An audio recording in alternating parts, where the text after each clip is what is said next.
The last thing you want to hear when you need your auto insurance most is a robot with countless irrelevant menu options. Which is why with USAA Auto Insurance, you'll get great service that is easy and reliable, all at the touch of a button.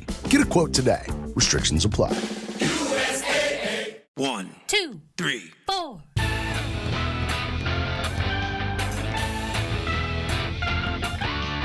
Monster movie. Fun time, go! Monster movie. Fun time, go.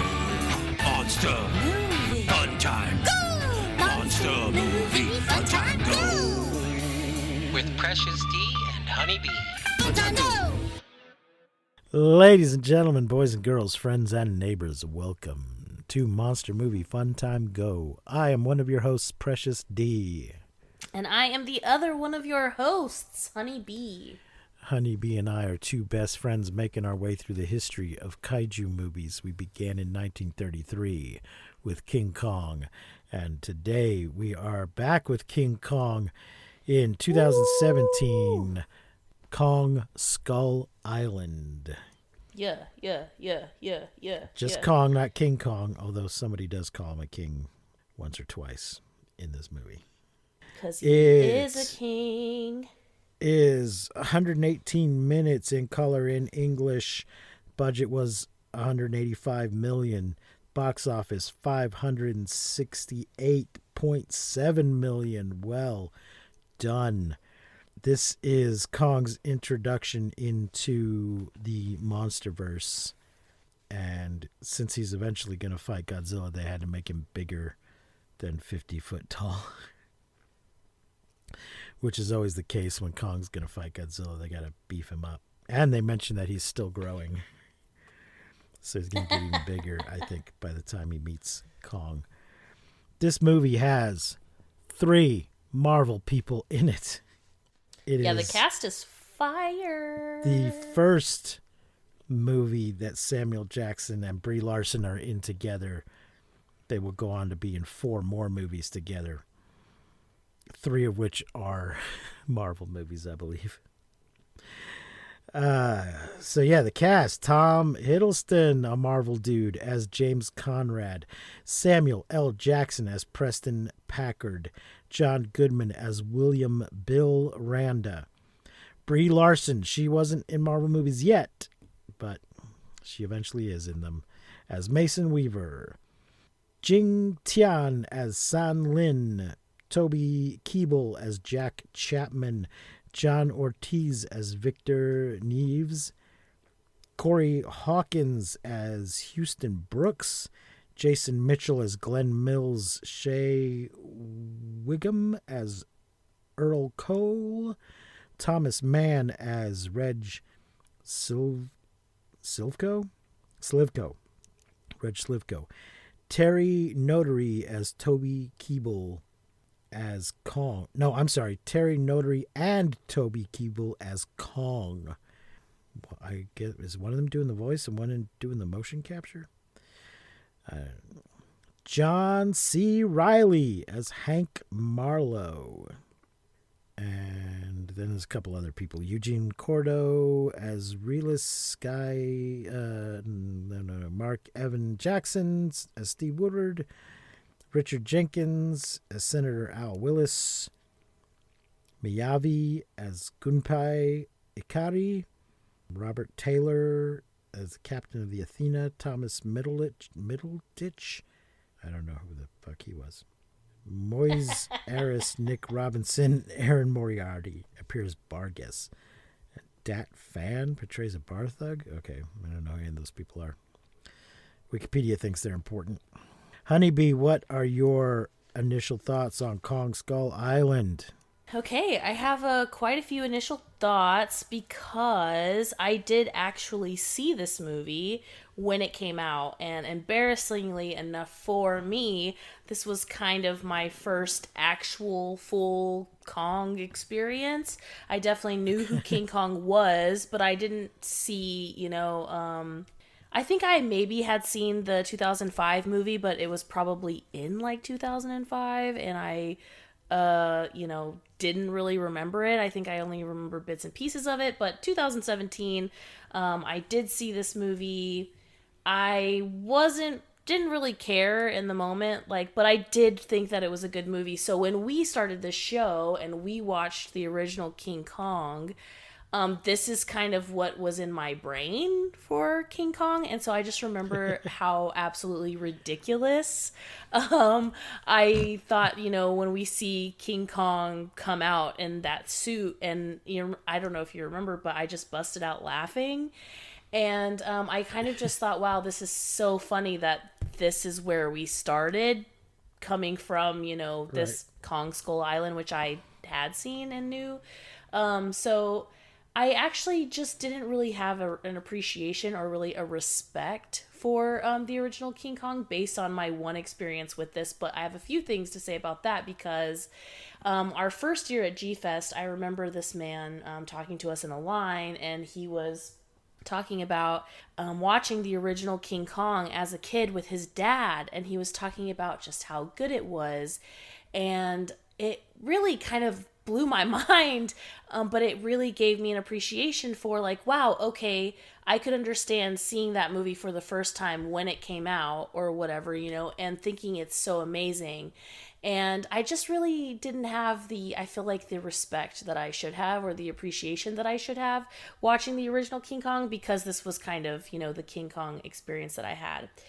But you live and you learn. I totally do appreciate and see, it's definitely, 2005 King Kong with Jack Black. That King Kong really is the first King Kong that I gave a shit about as far as this show goes. I kind of don't really, I'm a Godzilla fan. If I had to say, Godzilla versus Kong situation, it's always going to be Godzilla for me. But I will say I love how Legendary takes the story and kind of makes it their own. I love the emotion that they put in Kong's face and just the feels that they make us feel. But it also reminds me, sorry, a lot of initial thoughts here, of when the second time we went to G-Fest, a man walked up to us after we had done the Mothra panel, and he had asked some questions about what we thought of, the newer movies, the Legendary series.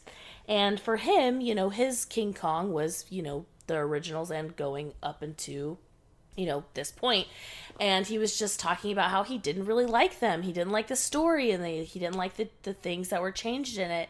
And we had this really great conversation about how that makes perfect sense, because his Kong was the original. But for kids today who, their movies, they grew up watching Marvel movies, these movies with all of these effects and things, this King Kong is maybe their first Kong, and it's just such a different experience, to watch this movie, to grow up with these effects and things like this compared to our 1933 version of King Kong. So much going on while I'm watching this movie again, but now with new eyes and a new appreciation and a new lens. I really, really, really love this version of Kong.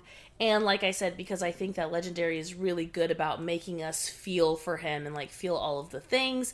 There's a lot of things that we change up about Kong in this movie, from the original story and the stories, all the versions we've seen up until this point. But I really appreciate the changes that we make. And I think that these movies, the Legendary movies, really just kind of make you love Kong in a way that the other movies maybe sort of did in small ways. We do have feels for him at certain points, but not in this way. And so, initial thoughts. Crazy that I, did see this movie in theaters. Didn't really give a shit about it. I was dating a guy at the time who was a huge Godzilla fan, huge King Kong fan. I didn't care. I was just along for the ride. So I think it's hilarious that now I really care and he probably doesn't. But yeah, I did see this in theaters, and I really liked the movie then, but watching it now with my, kaiju eyeballs, I definitely appreciate this movie in so many ways, and I appreciate the things they kept for Kong, the things they changed for him, and I know that that's a little bit controversial with King Kong fans, the OGs, but I really do love this movie, and I love what they did with him. So that is my initial rant. Thanks for tuning in. Thank you for coming to my TED Talk. Yeah.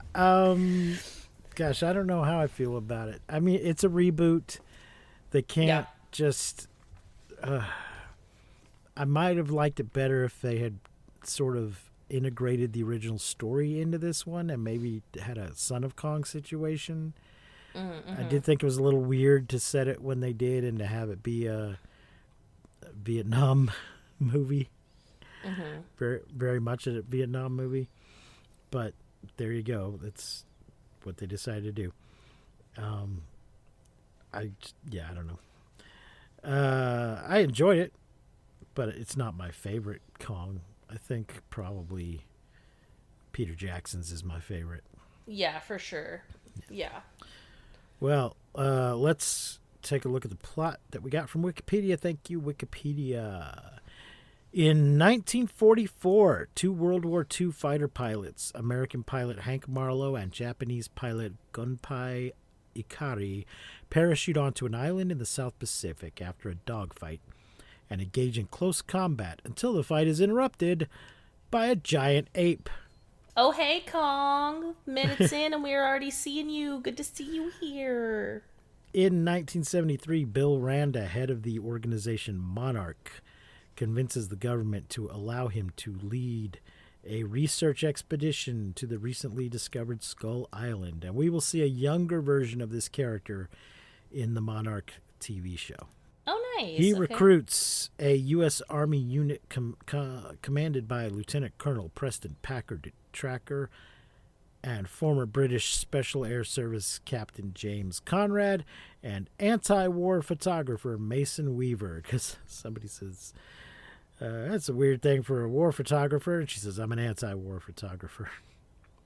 Yeah, I really love her. I'm glad that they kept a random girl in the movie, even though they didn't like Barbie doll her for Kong. Yes, she does not get picked up by Kong at any point. Well, not yes, she does get picked up by him. He saves her. Oh, out of that's the water right. That's right. and That's right. Keeps her in his hand for a while. That's right. That's right. She does. She doesn't exactly manages to avoid having a romance with Loki, but it's touch And go Kong, there. and Kong, depending on what year you're watching. Yes. Now there was a special feature on the Blu-ray, and maybe it's in the streaming stuff, of Brie Larson's photography. Oh, cool. They gave her a real camera and film and said, take pictures, do the thing, actually get out there and do it. So she was taking pictures all the time. Every kinda single good at it. point, every point that she is taking pictures and they do the little like camera click sound and show the black and white picture, it's fantastic. It was a really beautiful touch. I felt like. I'm not sure if those pictures were ones she actually took, but it seems like they probably were. But she managed to not take pictures of Kong most of the time. Arriving at Skull Island, Packard's men begin dropping seismic explosives developed by Bill's seismologist Houston Brooks to map out the island and prove Brooks' hollow earth theory. It's not a hollow earth theory, it's a honeycomb earth theory. But this will come up over and over again in the Monarch shit. I really like how we introduce the soldiers and how everybody's like getting ready to go home. We kind of have this moment with Packard, which is Jackson's character, where he doesn't really want to go home. And it's, I'm sure it's kind of common in these situations where like someone who's been deployed so long and doesn't know any other way of life is scared to integrate back into regular life. And I really like how we have this moment with all the soldiers, like just the camaraderie of like talking shit to each other and like just being bros and ready to go home, but then they are on this like stupid piece of shit other mission that because Placard is like, I need to fight in the war, and they're like, I know I you gotta go home, it. but we got one more thing. And he's like, yep, I'll do it. Whatever it is, I'll do it. Mm-hmm. Yeah, because he has this moment where he's looking at all of his medals and he's like, what did I do what is this all for? It like means nothing. Yeah. And because fuck war, man, and especially like even making this in the Vietnam War area is like, oof, because that's real ass shit. And it's so I like that they put this emotion between all of the soldiers. We kind of see their brotherhood and the way that they are so loyal to, Placard. And through the movie, this evolves and changes because, all of these things are happening and we see a lot of people die, but they really kind of make us fall in love with these characters right here in the beginning of the movie and just feel, empathy for them because, one's a dad, one's talking about his mom, they all like have these just very real emotions, and I just really appreciated that because as they get picked off one by one throughout the movie, Yeah. it just kind of, you feel it so strongly. So Yeah. I thought it was really good that Yeah. they did that. Yeah. War. What is it good Yeah. for? Absolutely nothing. Absolutely nothing. Say it again. Ow! The unit is suddenly attacked by the giant ape, scattering the survivors across the island. Conrad Weaver, Landstat official Neves, Brooks, researcher and biologist San Lin, and one of the soldiers, Slivko, head north to reach a planned extraction point, while Packard, the rest of his men, Bill, and another Landsat office official search for Packard's right-hand man, Chapman, who was isolated from the group. When Kong starts Konging the helicopters Yeah, out of the oh, fucking man, sky, he it's does so good. He does not like those helicopters. Oh, it's so good. His roar is so good. His facial expressions, amazing. Doesn't Him the like first one against the sun, Yeah. gorgeous. Does the first one get hit with a tree? Yes, yeah. They're like incoming, and boom, just a tree. Yeah. Oh, it's glorious. And then like one helicopter like cuts his hand up. It's just so good. This whole beginning scene where we don't really know anything except for, oh shit, this giant. One guy goes, "Is that a monkey?" Yeah. It's and of course they just start shooting him because pew pew, why not? Yeah. But yeah, he just punches a helicopter out of the sky, and when he beats his chest, I'm like, oof, I'm in it. Like, I'm so hyped. It's just so good. The facial expressions are incredible.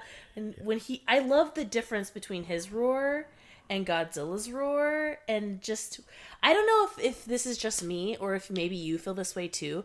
But when we get a good roar like that, like Kong and Godzilla, especially in these later films, it gives me this feeling in my belly of like when you were a kid and you just got so hyped, like so excited about something and you just want to play, like you just want to play this thing, maybe when you're like playing with your friends and like you're Godzilla or you're Kong, but it just gives you this feeling in your belly of just like, oh, it's just so good. That's what Kong's roar, and especially like in the legendary even in Shin Godzilla's roar in general, it just gives you that feeling of just like, ooh, in your belly. I don't know if you feel that way, but I just feel that way. And these do it for me. Do you feel that way? No. Damn. Well, I'm not surprised, honestly. Sorry.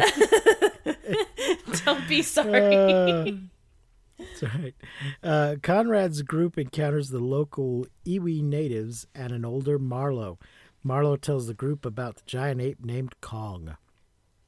Kong protects the island from predators, including subterranean reptilian creatures dubbed skull crawlers, which were awakened from the bombing and responsible for killing Kong's entire species, leaving him as the last of his kind.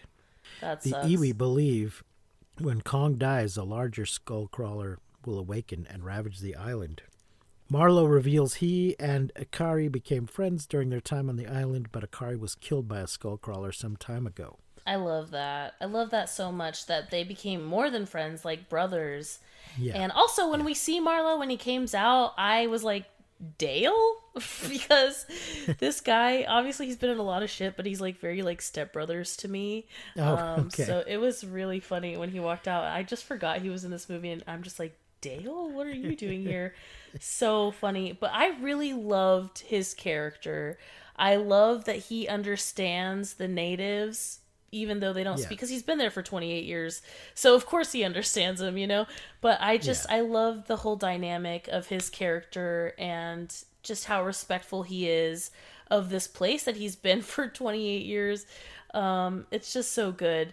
And I think that the other kaiju in this film and paired with him kind of being like, oh yeah, this, it's chef's kiss. I really love this character and the dynamic of it. And I kind of feel like, and maybe I'm wrong, and maybe I'm gonna be, don't come for me, but I really feel like this storyline to me in 2017 is a little bit better than our past Kong storyline of sacrifice this blonde lady. And I don't know. I just, I kind of like this dynamic a little bit.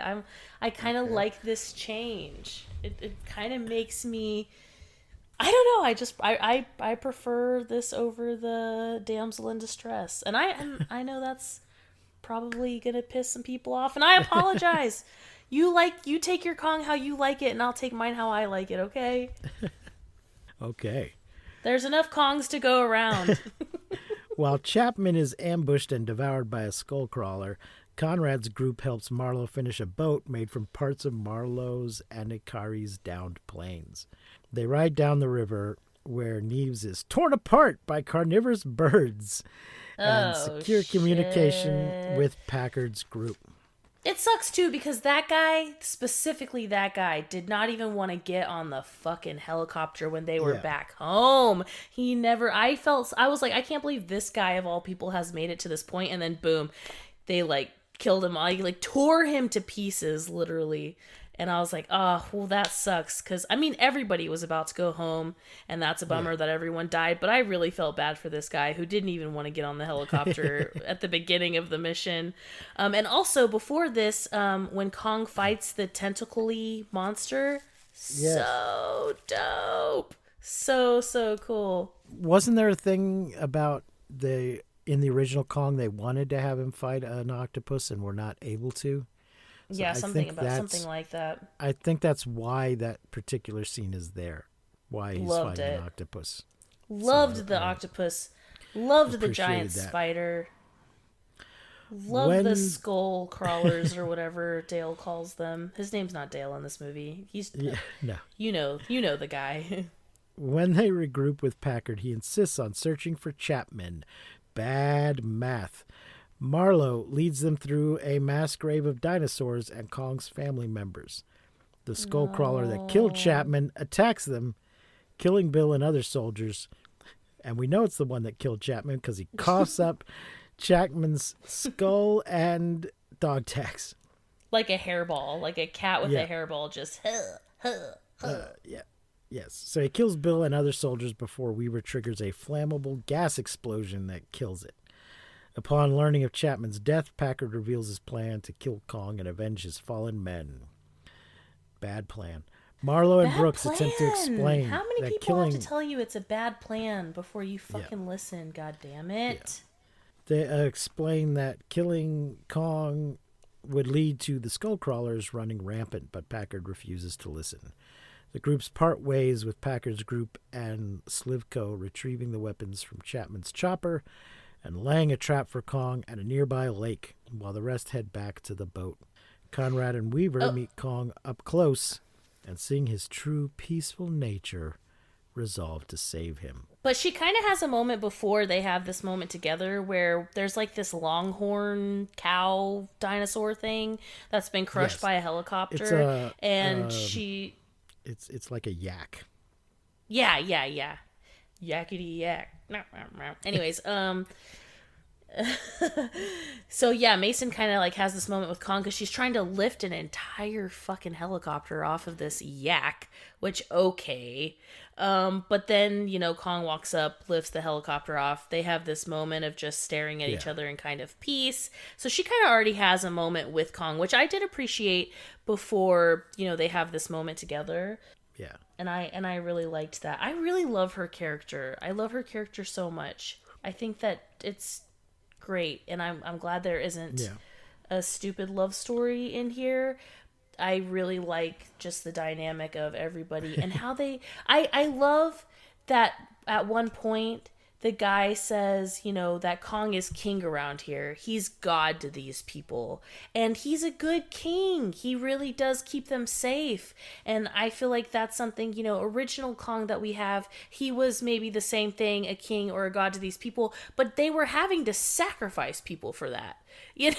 They were having to give him play toys and Barbies to play with so that he would be this king or this leader or whatever. And I just love that this Kong, is taking care of these people for what? Like, why? He doesn't, because he has, like, I don't know.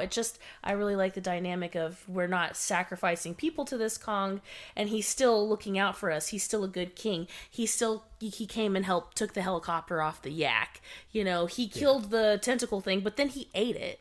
It's like, it just seems like there's this point where where he's like surveying the land and just watching, and it just feels like he is the king and he is their god and he's a good one. And I just really love that about this movie and about this particular Kong. Okay. Packard's group lures Kong with the remaining seismic charges and incapacitates him with ignited napalm. Because, Vietnam. Conrad, Weaver, and Marlowe intervene. It wouldn't be a Nam movie without some napalm. They intervene and, after a standoff, persuade the other soldiers to spare Kong, but Packard refuses to yield. There's this point here. They tell him, they say something like this isn't war. Like, we're not fighting a war. And I was like, oh shit, man, that is some real shit. They like really called him out down to his core. And also when they're like, come on, we're going to go save Kong. I'm like, you two tiny little humans, you're going to go save. All right, let's fucking do it. Let's go. Packard prepares to detonate the charges, but Kong crushes him first. Yes! Oh, I'm sorry. I got to back up. The larger skull crawler finally emerges from the lake, forcing everyone but Packard to retreat. That's Packard the prepares big to one. detonate the charges, but Kong crushes him first. Yeah, John C. Reilly's been warning us that the big one is waiting. The skull crawler overpowers Kong and chases the group until Kong returns and kills it with the humans' help. The survivors reach the rendezvous point and leave the island as Kong stoically watches. In the aftermath, Marlowe reunites with his wife and meets his son for the first time. And it looks like maybe she did wait for him. We didn't see a husband. Yeah. There was some discussion about whether or not she waited for him. And he's like, fine if she didn't. But Loki's all like, oh, some people wait a long time. In the post-credit scene, Monarch detains and recruits Conrad and Weaver, who are informed by Lynn and Brooks that Kong is not the only monster king, and show archive footage of cave paintings depicting Godzilla, Mothra, Rodan, and King Ghidorah. The final image shows Godzilla and Ghidorah in battle. Yes! Let's fucking go! And we get a Godzilla roar at the end. Ooh! And that's that sound. That puts that fire in my belly, and I want to, like, jump off my couch and just, like, crash onto my coffee table and just start fucking destroying shit. Rah! Daikaiju! Yes. I really... I like when John C. Reilly's explaining things, and he's like, he's called Kong, and these things, they're called skull crawlers. And then he's like, well, I mean, I name them that. It's dumb. It's the first time I'm saying it out loud, and it's dumb. And they're like, no, it's a good... Well, we'll call them that if you want. Like, that's fine. Yeah. I like the name. Yeah, so I like that whole thing. Yeah, I liked him getting to have his beer and his hot dog at the end. Yes. I love that. That was nice. I hope the army gives him some kind of pension, and he doesn't have to go try to find a fucking job now. He can just... relax. Yeah, that'd be great. Yeah. Oh, so good. I could see him having really trouble love it. adjusting. Well, what are you gonna rate? What are you gonna rate Kong Skull Island? It's definitely 5 stars for me. I'm looking through my notes. Cole. Cole, the soldier, I fucking love that guy. I love that guy. He's just a simple guy. There's a point where everyone fucking dies, and he's just sitting there eating a can of beans. Love it. At one point, he randomly lights a cigarette. Like, and there's a guy with, like, one of his buds, you know, that's always giving him shit. And is always, and when Cole actually dies, and that guy is, you know, screaming for him, it's so raw. He tries to be a hero, right? And then gets tail slapped. Yeah, he tries to, like, sacrifice himself for the greater good, but it does not work. Nope. Big old tail slap. Which I fucking love. Really, really love the way he blew up on the side of the mountain. Yeah, love that. I loved Cole. That was great. When they hide in the skull, like the King Kong family skull, and they're hiding from the. Oh, that was so fucking cool! Like, oh, it was so cool. Love that. That's when he hairballs up the Chapman's dog collars. Yeah. And kills the scientist, which, like, goodbye, you fucking douche. I think the scientist was kind of our, Carl Denham type, but then also we have the, you know, the Packard too, which not a bad guy by any means, but just very different. That reminds me, they kind of do some multiverse shit here, because they do a little homage to the original film in that there's a ship that's on the land that they set up a shrine inside of, but the ship is called the Wanderer, and John C. Reilly says that was here when we got here. It looked like it had already been here for a while. That's the ship from the original King Kong. But this is an alternate universe where that ship did not capture Kong and take him back. It just ended up there, left there. Nice. So, yeah. There there's also this. Oh, go ahead. I was going to say I'll also give it 5 stars. Oh, okay, good. 5 stars as a movie, but not your favorite Kong. Right. Nice. Yeah. Sick. Yeah, there's sorry, I'm just going over to the end of my notes here. There's that part where Packard they're screaming back and forth of whether they should kill Kong or save Kong or like whatever, they're having the, you know, the conflict, and he's like, time to show Kong that man is king. Eye roll, whatever. But then he has this moment where he's talking about you know, they're like, we're not at war, Colonel. And he has this moment where he's like, this is why we do this, so that our families don't have to be afraid. They shouldn't even know that this exists. And, like, is pointing to Kong. And it really kind of gives, because, you know, his character is just kind of a shit the whole movie, for good reason. But you really kind of get that moment of, like, oh, yeah, this is why he is the way he is. And I just, man, there's just, do you know what I mean? There's just so much, many layers. So many layers to this. I mean, he's Samuel L. Jacksoning it up. He's like, I am sick of this motherfucking Kong on this motherfucking Skull Island. Yeah. Yeah. And we're not going to fight anymore. We're going to stick together. Yeah. He's definitely Samuel L. Jacksoning it up. Have you seen Ted 2? Yeah. You know, when she like doesn't know, she's like, who is Sam Jackson? He's like, have you seen any movie ever? He's the black guy. Right. Yeah, 5 stars for this movie. I really hate to say it, but I just kind of appreciate the changes that were made. I like this storyline a little bit better than the damsel in distress. I know eventually through the legendary films, like, you know, we're gonna take Kong somewhere and blah blah blah. Spoilers, I guess, question mark, if you haven't seen it. But I liked that it was all just kind of there, and that Kong is kind of the hero at the end, and that they respect him and worship him. Not them, but that he was, you know, this good king and this god. And I really like this Kong. I really like it, and especially with my my new kaiju eyeballs. All right. Well, folks, next week's movie is Giantess Attack. Oh, God. I think, and it's one of like 3 of these Giantess movies. I think it may also be called Giantess Attack Year Zero. I'm pretty sure it's streaming multiple places. It's on Tubi. It's definitely on Tubi.